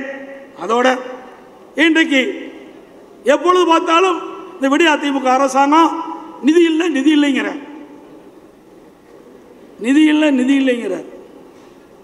நிதி ஆதாரத்தை பெருக்குவதற்கு ஒரு நிபுணர் குழு அமைச்சார். அதிமுக ஆட்சியில் அதிகமாக கடன் வாங்கிட்டாங்க, மக்கள் எல்லாம் கடன் சுமையை தாங்கி கொண்டிருக்கின்றார்கள் ஒரு செய்தியை சொல்லிவிட்டு அதிலிருந்து மக்களை விடுவதற்கு நிதி ஆதாரத்தை பெருக்குவதற்கு வல்லுநர் குழு கொண்ட நிபுணர் குழு கொண்ட வல்லுநர் குழு கொண்ட ஒரு குழுவை அமைத்தார். அந்த குழு வந்த பிறகு அந்த குழு 2,30,000 கோடி கடன் வாங்குதான் அந்த குழுனுடைய வேலை. 2,30,000 கோடி கடனை வாங்கிட்டது. நிதியே இல்லாத ஒரு அரசாங்கம். அதோட பாதிக்கப்பட்ட மக்களுக்கு உடனுக்குடன் நிவாரணம் கொடுக்க வேணும், அரசாங்கத்தை கொடுக்க வேணும். இன்னைக்கு ஓட்டு போட்டு தேர்ந்தெடுக்கப்பட்ட தமிழ்நாட்டு மக்கள் பாதிக்கப்படுகிறார்கள். அந்த பாதிக்குள்ளான மக்களுக்கு மத்திய அரசு உதவி செய்ய வேண்டும் என்று எதிர்பார்க்க கூடாது. தமிழ்நாட்டு மக்கள் தான் எஜமானர்கள். நம்மை உருவாக்கியவர்கள் தமிழ்நாட்டு மக்கள் பாதிக்கப்படுகின்ற பொழுது அதற்கு தேவையான நிதி ஒதுக்கீடு செஞ்சு உடனுக்குடன் அதை செயல்பட்டிருந்தால் மக்கள் பாதிக்கப்பட்டிருக்க மாட்டாங்க. அது அனைத்து இந்திய அண்ணா திராவிட முன்னேற்ற கழக ஆட்சியில் அது உடனுக்குடன் நாங்கள் செயல்படுத்தினோம். அந்த மக்கள் பாதிப்பிலிருந்து மீட்டெடுத்தாங்க. இன்னொன்று சொல்றார், அதிமுக அரசு ஏன் மத்திய அரசோட கண்டிச்சுக்கல, ஏன் நிதி கேட்கல? நாங்கள் ஏற்கனவே தெரிய சொல்லிட்டோம். இது மக்களுடைய பிரச்சனை, இது அரசியலாக்கக்கூடாது. இது மக்கள் கடுமையாக பாதிச்சிருக்கிறாங்க. நீங்க உங்களுடைய மாநில நிதியிலிருந்து தேவையான நிதி ஒதுக்கி செயல்பட்டு வேணும். மத்திய அரசாங்கத்தை குறை சொல்லி மாநில அரசு தப்பிக்க பார்க்கிறது. அதே போல மத்திய அரசும் மக்களுடைய பிரச்சனையை உணர்ந்து தேவையான நிதி ஒதுக்கீடு செய்ய வேண்டும் என்று அனைத்து இந்திய அண்ணா திராவிட முன்னேற்ற கழக தீர்மானத்திலே கொண்டாந்திருக்கிறோம். உங்களை போல நாட்டு மக்களை மறந்த கட்சி அதிமுக கட்சியில் அதிமுக அரசாங்கம் இல்லை. தமிழ்நாட்டு மக்கள் எப்பொழுதெல்லாம் பாதிக்கப்படுகிறார்களோ அப்பொழுதெல்லாம் நேசக்கரம் நீட்டுகின்ற ஒரே கட்சி அதிமுக அரசு, அதிமுக அரசாங்கம். மத்திய அரசிலிருந்து நிதி வரும் என்று எதிர்பார்க்காமல் மாநில அரசாங்க நிதியிலிருந்து மக்களை காப்பாற்றிய அரசாங்கம் அதிமுக அரசாங்கம். 2007-8 மத்தியிலையும் காங்கிரஸ் ஆட்சி, திமுக கூட்டணி இருக்குது. மாநிலத்தில் திமுக ஆட்சி. அப்பொழுது கனமழை அந்த கனமழையில் 1139 கோடி நிவாரணம் கேட்குறாங்க. அப்போ வெறும் 142 கோடி தான் கொடுத்தாங்க காங்கிரஸ் ஆட்சியில். 2008-9 நிசா புயல், திமுக ஆட்சி, மத்தியில் காங்கிரஸ் ஆட்சி, திமுக அந்த கூட்டணியில் அங்க வைக்கின்றது. அப்பொழுது 3789 கோடி கேட்குறாங்க, வெறும் 570 கோடி தான் கொடுத்தாங்க. ஆக இப்படி மத்திய அரசாங்கம் கேட்குற நிதியெல்லாம் எந்த காலத்திலையும் தமிழ்நாட்டுக்கு கொடுத்த சரித்திரமே கிடையாது. அதே போல அதிமுக ஆட்சியிலையும் அதே போல தான். அதிமுக ஆட்சியிலையும் பல புயல்கள் வந்தது. 2011-12 அப்பொழுது மாண்புமிகு அம்மா அவர்கள் தமிழகத்தினுடைய முதலமைச்சர் இருக்கும் பொழுது 5248 கோடி நமக்கு நிவாரண தொகை மத்திய அரசிலிருந்து கேட்டோம். அவர்கள் காங்கிரஸ் ஆட்சி மத்தியில் இப்போ வெறும் 500 கோடி தான் நிவாரணமாக கொடுத்தாங்க. அதே 2012-13 வறட்சி, அந்த வறட்சி காலத்தில் மத்தியிலே காங்கிரஸ் ஆட்சி, அப்பொழுது அந்த காங்கிரஸ் ஆட்சி இருக்கின்ற பொழுது 19,988 கோடி நம்ம வறட்சி நிவாரணம் கேட்டோம். அப்போ வெறும் 655 கோடி தான் மத்திய அரசு ஒதுக்கீடு செஞ்சது.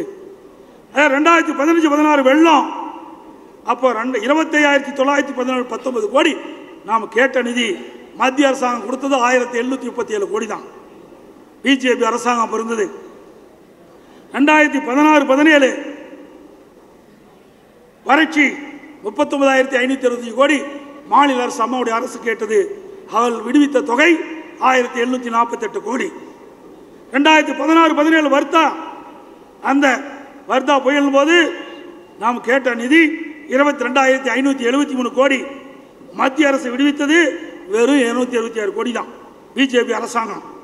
அதே போல் 2017-18 ஒக்கி புயல் கனமழை, அந்த காலகட்டத்தில் 9,302 கோடி நமக்கு நிவாரண தொகை கேட்டோம். ஆனால் மத்திய அரசு விடுவிச்சது 133 கோடி. அப்போ பாரதிய ஜனதா ஆட்சி மத்தியிலே. 2018-19 கஜா புயல், டெல்டா மாவட்டமே புரட்டி போட்டு விட்டு போயிட்டது. அப்படிப்பட்ட கஜா புயலில் அந்த பாதிப்பை நிவர்த்தி செய்வதற்கு இழப்பீட்டு தொகையாக 14,899 கோடி நம்ம கேட்ட நிதி. ஆனால் அப்பொழுது இருந்த மத்திய அரசாங்கம், பிஜேபி அரசாங்கம் 1,146 கோடி தான் கொடுத்தது. அதே போல் 2020 நிவர் புரவி 2 புயலுமே நம்ம கேட்ட நிதியை கொடுக்கல. ஆகவே மத்தியில் காங்கிரஸ் ஆண்டாலும் சரி, பிஜேபி ஆண்டாலும் சரி, மாட்டாந்தாய் மகளை போல தான், மாட்டாந்தாய் பிள்ளைகளை போல தான் தமிழ்நாட்டை பார்க்குறாங்க. ஆக கேட்கின்ற நிதி எப்பொழுதும் மத்திய அரசாங்கம் கொடுத்த வரலாறு கிடையாது.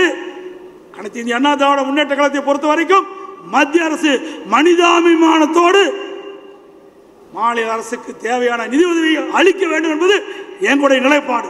தமிழ்நாட்டு மக்கள் பாதிப்பிலிருந்து மீட்டெடுக்க வேண்டும், அதுதான் எங்களுடைய கொள்கை. இவர்களை போல அரசியல் செய்வதற்கு நாங்கள் அல்ல. மக்களுக்காக ஆட்சி என்ற கட்சி அதிமுக கட்சி, அரசு அதிமுக அரசு. எப்பொழுதெல்லாம் மக்கள் பாதிக்கப்படுகிறார்களோ அப்பொழுதெல்லாம் மக்களுக்கு உதவி செய்ய வேண்டும். அது மத்திய அரசுடைய கடமை என்பதை அவர்கள் உணர்ந்து தேவையான அளவுக்கு மத்திய அரசு இந்த பேரிடர் காலத்தில் உதவி செய்ய வேண்டும் என்று இந்த தருணத்திலே கேட்க விரும்புகிறேன். அதே போல இன்றையும் சொல்லுகிறார், இந்தியா கூட்டணியை பொறுத்தவரைக்கும் 26 கட்சிகள் ஒன்றாக சேர்ந்துதான் இந்தியா கூட்டணி ஒரு கூட்டணி அமைச்சிருக்கிறாங்க. பல்வேறு கருத்து வேற்றுமையில் உள்ள கட்சிகள்லாம் ஒன்றாக இணைஞ்சிருக்குது. அந்த கட்சியில் இப்பொழுதே புகைச்சல் வந்துடுது. 19 நடைபெற்ற கூட்டத்திலேயே ஒரு புகைச்சல் வந்துடுது. அப்போ என்ன சொல்றாரு, நிதிஷ்குமார் பேசுகின்ற பொழுது இந்தியில் பேசுறாரு. அப்போ திரு DR பாலு MP அவர்கள் அதை ஆங்கிலத்தில் மொழிபெயர்த்து சொல்லுன்னு சொல்றாங்க. கூடாது, நீங்க வேணா ஹிந்தி படிச்சுட்டு வாங்க அப்படின்னு என்னுடைய பேச்சை மொழிபெயர்க்கார் என்று திட்டவட்டமாக சொல்லிட்டார். இதுதான் நிலைமை. இப்பொழுதே புகையை தொடங்கிவிட்டது. எப்பொழுது பார்த்தாலும் விடியா திமுக அரசு, திமுக முதலமைச்சர் தமிழ் என்று பேசுவார். அங்கே ஏன் குரல் கொடுக்கவில்லை? இதுதான் திமுகவுடைய இரட்டை வேடம் வெளிச்சத்துக்கு வந்துவிட்டது. அதே போல இன்னொன்றும் சொல்லுகிறார்கள், உங்களுக்கு யார் பிரைம் மினிஸ்டர்? அனைத்து இந்திய அண்ணா திராவிட முன்னேற்ற கழகத்தை பொறுத்த வரைக்கும் மக்கள் தான் எஜமானர்கள்.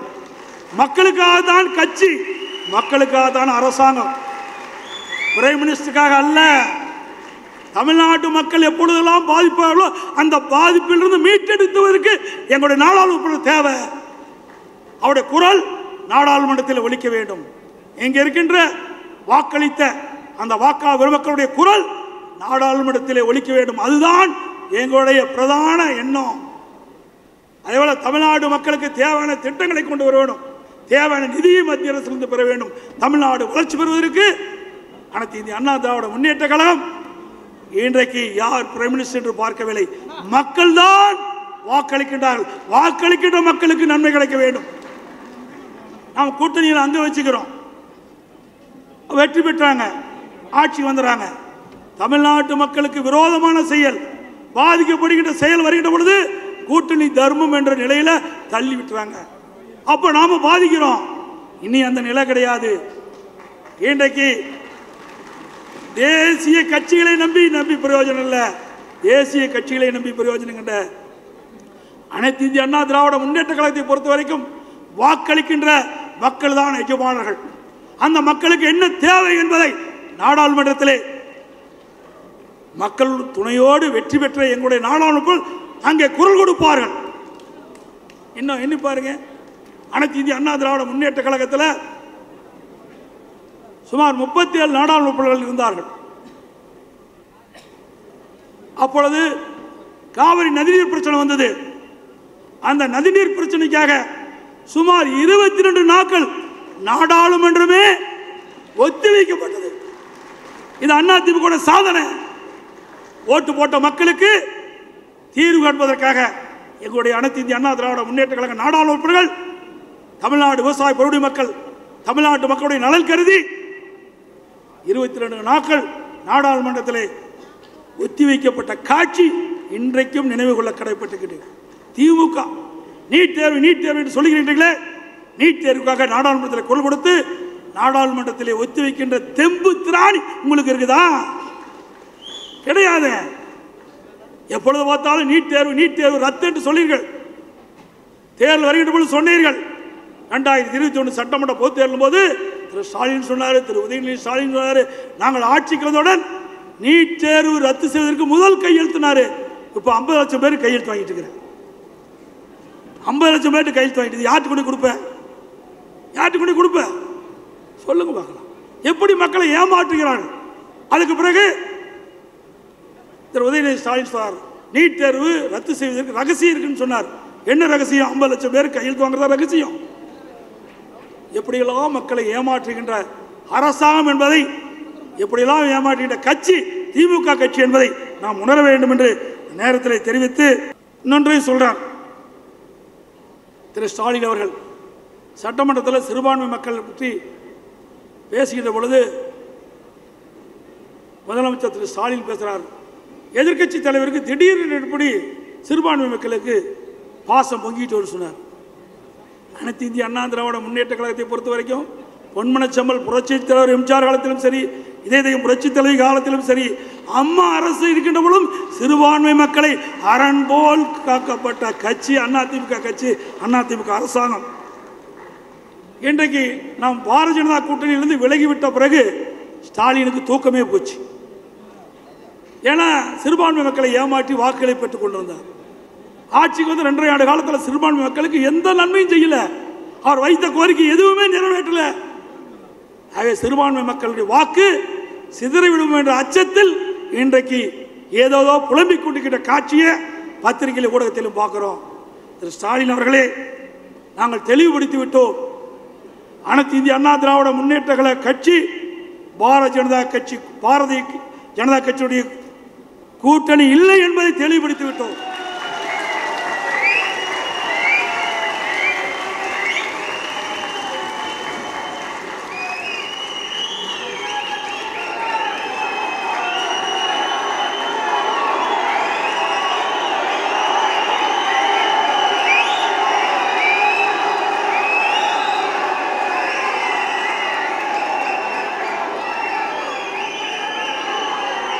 ஏற்கனவே 25/9/2023 அன்று தலைமை கழகத்தில் நடைபெற்ற அந்த தலைமை கழக நிர்வாகிகள் முன்னோடி கட்சி நிர்வாகிகளுடைய கூட்டத்தில் ஒருமனதாக எடுக்கப்பட்ட முடிவு. அந்த முடிவின்படி அனைத்து இந்திய அண்ணா திராவிட முன்னேற்ற கழகம் பாரதிய ஜனதா கட்சியுடன் இனி கூட்டணி இல்லை என்பதை தெளிவுபடுத்தி விட்டோம்.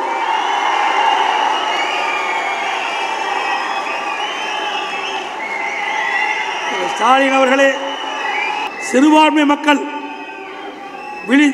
பொன்மனச்சம்பல் புரட்சித் தலைவர் எம்ஜிஆர் ஒரு பாடல் கூட, விழித்துக் கொண்டோரெல்லாம் பிழைத்துக் கொண்டார்கள் என்று. அதை சிறுபான்மை மக்கள் விழித்துக் கொண்டார்கள். அனைத்து இந்திய அண்ணா திராவிட முன்னேற்ற கழகம் தான் சிறுபான்மை மக்களை அரண் போல் காக்கின்ற கட்சி என்பதை உணர்ந்து கொண்டார்கள். அதனால் ஸ்டாலின் இன்னைக்கு பிதற்றிக் கொண்டிருக்கின்றார். அச்சத்திலே துடித்துக் கொண்டிருக்கின்ற காட்சியை நாம் பார்க்கின்றோம். அதே போல இந்த விடியா திமுக அரசில் பார்த்தீங்கன்னா இது அரசாங்கம் குழு அரசாங்கம். எதுக்கு எடுத்தாலும் ஒரு குழு போட்டுவார். அதோட முடிஞ்சு போச்சு. குழு போடுறதுதான் இந்த முதலமைச்சருடைய வேலை. குழு அரசாங்கம் தான். அனைத்து இந்திய அண்ணா திராவிட முன்னேற்ற கழகம் அம்மா இருந்த காலத்திலிருந்து அம்மா மறைவுக்கு பிறகு அம்மாவுடைய அரசு 10 ஆண்டு காலம் சிறப்பான ஆட்சி கொடுத்தோம். எனக்கு முன்னாலே பேசிகள் குறிப்பிட்டார்களே, அழகாக குறிப்பிட்டார்கள். அனைத்து இந்திய அண்ணா திராவிட முன்னேற்ற கழகத்தில் பிரம்மாண்டமான சாலை, இந்தியாவிலேயே தார் சாலை அதிக நீளமுள்ள மாநிலம் தமிழ்நாடு. அதோட பொதுப்பணித்துறையில் மூலம் ஏராளமான திட்டங்கள், பல்வேறு துறையில் சாதனைகள். இந்தியாவிலேயே தேசிய அளவில் பல துறைகளில் அதிகமான தேசிய விருதுகள் பெற்ற ஒரே மாநிலம் தமிழ்நாடு. திரு ஸ்டாலின் அவர்களே, உள்ளாட்சி துறையில் மட்டும் 140 தேசிய விருதுகளை பெற்றுக்கிறோம். போக்குவரத்து துறையில் தேசிய விருதுகளை பெற்றுக்கிறோம். மின்துறையில் தேசிய விருது, உயர்கல்வியில் தேசிய விருது, சமூக துறையில் தேசிய விருது, இப்படி பல துறைகளில் தேசிய விருதுகளை பெற்று சிறந்த அரசாங்கம் அதிமுக அரசாங்கம் என்ற பெயரை பெற்றுக்கணும். உங்களுடைய ஆட்சியில் ஏதாவது இருந்ததா? எதையாவது குறிப்பிட முடியுமா? ஒரு பெரிய திட்டமாக செயல்படுத்துறீங்களா? எத்தனை பாலங்களை கட்டி கொடுத்திருக்க. இங்கே இருக்கின்ற மெட்ரோ ரயில் திட்டம் சுமார் 62,000 கோடியில் மெட்ரோ ரயில் திட்டம் கட்ட 2 அந்த 118 கிலோமீட்டர் அந்த ரயில்வே பாதை அமைத்து ஆங்காங்கே ரயில் நிலையம் கட்டுவதற்காக 62,000 கோடி அந்த திட்டத்தை கொண்டு வந்து அதற்காக மத்திய உள்துறை அமைச்சர் நேரடியாக கொண்டு வந்து அடிக்கல் நாட்டிய கட்சி அதிமுக அரசாங்கம். அதிமுக கட்சி. ஒரு திட்டத்தை சொல்லு. எத்தனை கல்லூரிகள் எனக்கு முன்னாலே பேசினார்கள். ஒரே ஆண்டில் 11 மருத்துவக் கல்லூரி. அம்மா இருக்கின்றது வந்து அம்மா மறைவு வரை, அதுக்கு பிறகு அம்மாவுடைய அரசு 17 அரசு மருத்துவக் கல்லூரி கொண்டு வந்திருக்குது. பல கலை மற்றும் அறிவியல் கல்லூரி கொண்டு வந்திருக்கிறோம். அதே போல கால்நடை மருத்துவக் கல்லூரி ஆராய்ச்சி நிலையம் 3 கொண்டு வந்திருக்கிறோம். கால்நடை மருத்துவ பூங்கா கொண்டு வந்திருக்கிறோம். என்ஜினியரிங் கல்லூரி, அதே போல பாலிடெக்னிக் கல்லூரி, ஐடி கல்லூரி, பொறியியல் கல்லூரி என்று ஏராளமான கல்லூரி திறந்ததன் விளைவு இந்தியாவிலேயே உயர்கல்வி படிப்பதில் முதல் மாநிலம் தமிழ்நாடு. 2030 அடைய வேண்டிய இலக்க 2019-20 நாம் அடைந்தோம் இல்லையோ? 2011 அம்மாவுடைய அரசு அமைகின்ற பொழுது வெறும் 134 பேர் தான் உயர்கல்வி படிச்சுட்டு இருந்தாங்க. அனைத்து இந்திய அண்ணா திராவிட முன்னேற்ற கழக அரசு அப்பா அம்மா இருக்கின்ற பொழுது கல்வியில புரட்சி மறுமலர்ச்சி அதிகமான நிதி ஒதுக்கீடு செய்த காரணத்தால் இன்றைக்கு தமிழகத்திலே சாதாரண ஒடுக்கப்பட்ட நசுக்கப்பட்ட தாழ்த்தப்பட்ட கடை கோட்டிருக்கின்ற ஏழை குடும்பத்திலே இருந்த மாணவன் கூட குறைந்த கட்டணத்திலே அரசாங்கத்தினுடைய கல்லூரியிலே படித்து இன்றைக்கு பட்டம் பெறுகின்ற சூழ்நிலை நாங்கள் உருவாக்கி தந்தோம். அதனால அனைத்து இந்திய அண்ணா திராவிட முன்னேற்ற கழக ஆட்சி 2019-20 100க்கு 52 பேர் உயர்கல்வி படிக்கின்ற முதல் மாநிலமாக இருந்தது. இதெல்லாம் அதிமுக அரசாங்கத்துடைய சாதனை. அது மட்டுமல்ல, அரசு பள்ளியில் படிக்கின்ற மாணவர்கள் 41%, 3,80,000 பேர் அரசு பள்ளியில் படித்துக் கொண்டிருக்கிறார்கள். ஏழை மாணவர்கள் இரவுகள் பாராமல் விவசாய தொழில் ஈடுபட்டிருக்கின்ற ரத்தத்தை வீர சிந்தி அது விவசாய தொழிலாளிய மகன், விவசாயியுடைய மகன், ஏழை குடும்பத்திலே பிறந்த அந்த மாணவ மாணவிகள் அவர்களும் மருத்துவராக வேண்டும், பல் மருத்துவராக வேண்டும், அவருடைய கனவை நனவாக வேண்டும் என்பதற்காக அம்மாவுடைய அரசாங்கம் 7.5% உள் இடஒதுக்கீடை கொண்டு வந்து சட்டம் இயற்றப்பட்டு அமல்படுத்தப்பட்டு இன்றைய தினம் 2160 பேர் அந்த ஏழை குடும்பத்தைச் சேர்ந்த அரசு பள்ளியிலே படிக்கின்ற மாணவர்கள் மருத்துவர்களாக பல் மருத்துவர்களாக. இதெல்லாம் சாதனை. உடைய ஆட்சியில் ஒரு சாதனையால் கோடிட்டு காட்ட முடியுமா? ஆகவே அனைத்து இந்திய அண்ணா திராவிட முன்னேற்ற கழகம் தான் நாட்டு மக்களுக்கு நன்மை செய்யக்கூடிய கட்சி என்பதை இந்த நேரத்தில் தெரிவித்து, இன்றைக்கு சென்னையில் மிக்ஜாம் புயலால் பாதிக்கப்பட்ட மக்கள், தென் மாவட்டத்திலே 4 மாவட்டத்தில் பாதிக்கப்பட்ட மக்களுக்கு நிவாரணம் வழங்குவதற்காக மத்திய அரசிடம் உதவி கேட்டுக்கொண்டிருப்பதாக பத்திரிகை செய்தியில் ஊடக செய்தியில் தினந்தோறும் வந்துட்டு இருக்குது. முதலமைச்சரும் தெரிவிக்கிறாரு, சக அமைச்சரும் தெரிவிக்கிறாங்க. உதயநிதி ஸ்டாலின் ஒருபடி முன்னே போய் உங்கள் அப்பா வீட்டு சொத்தையா நீங்கள் கொடுக்குன்னு சொல்கிறார். ஆக எப்படி பேச வேண்டும் என்று ஒரு நாகரிகம் தெரியாத ஒரு அமைச்சர் என்று சொன்னால் உதயநிதி ஸ்டாலின்.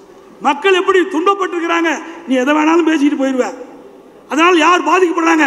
மக்கள் தான் பாதிக்கப்படுவாங்க. நம்ம கேட்குற இடத்துல இருக்கிற, கொடுக்குற இடத்துல இருக்கிறாங்க. முறையாக கேட்டு நம் நிவாரணத்தை பெற்று மக்களுக்கு தேவையான உதவி செய்யணும். அது மட்டும் இல்லை, சென்னையில் மிக்ஜாம் புயல் 3ஆம் தேதி 4 மணிக்கு வந்துடுது, 4ஆம் தேதி மழை பெய்யுது, 5ஆம் தேதி தண்ணி தேங்கி நிற்குது. அது வரைக்கும் அதிகாரி போல. அன்னைக்கு இரவு தான் சீஃப் செக்ரட்டரி ஊடகத்தின் வாயிலாக பத்திரிகை பேட்டி கொடுக்கிறாரு.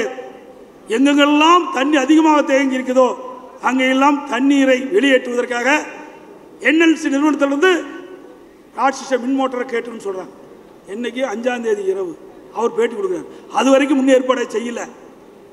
5ஆம் தேதி காலையில் 11:30 மணிக்கு நாடாளுமன்றத்தில் திரு டிஆர் பாலு எம்பி அவர்கள் பேசுகிறார். திமுக சார்பாக இன்றைக்கு மிக்ஜாம் புயலில் கடுமையாக பாதிக்கப்பட்டாங்க, எங்களுக்கு 6300 கோடி கொடுங்குற. எந்த அடிப்படையில் கேட்க? மத்திய அரசுக்கு உதவி கேட்க வேண்டும் என்று சொன்னால் அந்த தண்ணி வடிஞ்ச பிறகு எந்தெந்த துறையில் எவ்வளவு சேதம் கணக்கிட்டு முறையாக மத்திய அரசுக்கு கேட்டால் தான் மத்திய அரசு கொடுக்கும். நல்ல முறையாக கேட்டாவே மத்திய அரசாங்கத்திலிருந்து பணம் கிடைக்காது, நிதி கிடைக்காது. நீ போகிற போக்கில் கேட்டால் எப்படி நிதி கிடைக்கும்? இதெல்லாம் எதற்கு? விளம்பரப்படுத்துவதற்காக, மக்களை ஏமாற்றுவதற்காக திமுக நாடாளுமன்றத்தில் பேசப்பட்டது. நிதி கிடைக்கலை என்ற ஒரு குற்றச்சாட்டை சொல்வதற்கு, இவர்கள் செய்த தவறை மற்றவர்கள் மீது பழி போட்டு தப்பிப்பதற்கு நாடாளுமன்றத்தை பேசியிருக்கிறார். இது எந்த விதத்தில் ஏற்றுக்கொள்ள முடியும்?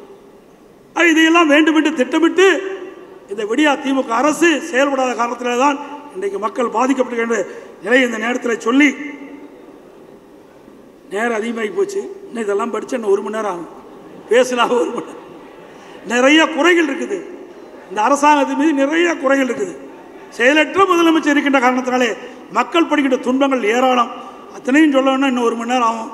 பசியோடு இருக்கிறீங்க. உங்கள் பசியோடு இருக்கின்ற இந்த நிலையில் உங்களை மேலும் அந்த பசியில் வாட்டுவதற்கு நான் தயாராக இல்லை. ஆகவே அது மட்டும் இல்லை, இப்படி உதயநிதி ஸ்டாலின் கேட்குறீங்க, உங்கள் அப்பாவுக்கு பேனா வைக்கிறதுக்கு, உங்கள் தாத்தாவுக்கு பேனா வைக்கிறதுக்கு பணம் எங்கிருந்து? 83 கோடி. எழுதாத பேனாவை கடலில் வைக்கிறதுக்கு 83 கோடி. மக்கள் சாப்பாட்டுக்கு இல்லாமல் வீடு இழந்து, கால்நடை இழந்து, இன்றைக்கு விவசாயிகள் பயிரெலாம் இழந்து, உப்பளத்தில் அந்த தண்ணியில் உப்பெல்லாம் கரைச்சி போய் தொழிற்பேட்டையில் தொழில் செய்ய முடியாத நீர் இறங்கி அந்த எந்திரெல்லாம் பழுதடைந்து அவர்கள் இந்த அரசாங்கத்தில் நிதி கிடைக்குமா என்று ஏங்கி கொண்டிருக்கிறார்களே, அந்த ஏக்கமெல்லாம் உங்களுக்கு கல்லு தெரியல. கடலில் கொண்டு போய் 83 கோடியை எழுதாத பேனா வைக்கிறேன். அதோட உதயநிதி ஸ்டாலின் விளையாட்டுத்துறை அமைச்சர் விளையாட்டாக பேசிட்டு இருக்காரு. யாரோட விளையாட வேண்டாம்? மக்கள் துன்பமாக இருக்கின்ற இந்த நேரத்தில் விளையாட்டு வேணும். கார் ரேஸ் விடுறாங்க. சென்னை மாநகரத்தில் கார் ரேஸ் விடுறாங்க. ஃபார்முலா காரா, ஃபார்முலா 4 நினைக்கிறேன். அந்த கார் ரேஸ் விடுறதுக்கு 42 கோடி செலவழிக்கிறார். 42 கோடியில் அந்த கார் பந்தயம் நடத்துவதற்கு சாலை அமைக்கிறாங்க. யார் விட்டு பணத்தை யார் கொடுக்குது? இன்னைக்கு மக்களுடைய வரி பணம் எப்படி ஊதாரித்தனமாக செயல்படுகிறது என்பதை எண்ணி பார்க்க வேண்டும். கஷ்டப்படுகின்ற மக்களுக்கு இந்த அரசாங்கம் உதவி செய்யல. அவள் விளம்பரத்தை தேடுவதற்கு அரசாங்க பணத்திலே அவருடைய குடும்பத்திற்கு நினைவு பேனா வைக்கிறதுக்கு இதுக்கு செலவு செய்ய தயாராக இருக்கிறாங்க. ஆகவே நாட்டு மக்கள் மீது அக்கறை இல்லாத ஒரு முதலமைச்சர் இன்றைய முதலமைச்சர் ஸ்டாலின் என்பதை நேரத்தில் தெரிவித்து, அனைவரும் இந்த செயற்குழு பொதுக்குழு கூட்டத்தில் கலந்துள்ள அனைவருக்கும், மேடையில் வீட்டிருக்கின்ற தலைமை கழக நிர்வாகிகளுக்கும் என்னுடைய இனிய புத்தாண்டு நல்வாழ்த்துக்களை தெரிவித்துக் கொள்கிறேன்.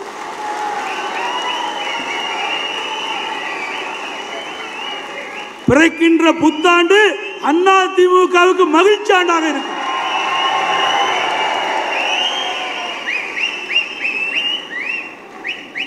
அதே போல கழகத்துடைய நிர்வாகிகள் வருகின்ற நகரச்சால், ஒன்றியச்சால், பேரூராட்சியாளர், பகுதி செயலாளர்கள் தலைமை கழகம் அறிவித்தபடி அற்புதமாக பூத் கமிட்டி அமைத்திருக்கின்றீர்கள், மகளிர் குழு அமைத்திருக்கின்றீர்கள், பாசறை அமைத்திருக்கிறீர்கள். அதற்கு என் சார்பாக, தலைமை கழகத்தின் சார்பாக அவர்களுக்கு நன்றியை தெரிவித்துக் கொள்கின்றேன். இந்த பூத் கமிட்டி அமைப்பதனுடைய நோக்கம், பூத் கமிட்டி வலிமையாக இருந்தால்தான் தலைமை கழகம் அறிவிக்கின்ற வேட்பாளர்களை வெற்றி பெற செய்ய முடியும். ஒரு கட்டடம் வலிமையாக இருக்க வேண்டும் என்று சொன்னால் அஸ்திவாரம் வலிமையாக இருக்கணும். அப்போதான் அதுக்கு மேல் இருக்கின்ற கட்டடம் வலிமையாக நிற்கும். அதே போல ஒரு கட்சியுடைய வேட்பாளர் வெற்றி பெற வேண்டும் என்று சொன்னால் பூத் கமிட்டி வலிமையாக இருக்க வேண்டும். அதை நீங்கள் உணர்ந்து செயல்பட்டு நன்றி தெரிவித்துக் கொள்கிறேன். அதே போல அடுத்த செயற்குழு பொதுக்குழுவில் சிறப்பு அழைப்பாளர்களையும் அழைக்கப்படும். அடுத்த செயற்குழு பொதுக்குழுவில் சிறப்பு அழைப்பாளர்களும் அழைக்கப்படும். செயற்குழு பொதுக்குழு கூட்டத்திலே கலந்து கொண்டு அனைவரும் வாகனங்களில் பத்திரமாக வீடு திரும்ப வேண்டும் என்று அன்போடு கேட்டு எனது உரையை நிறைவு செய்கின்றேன். நன்றி, வணக்கம்.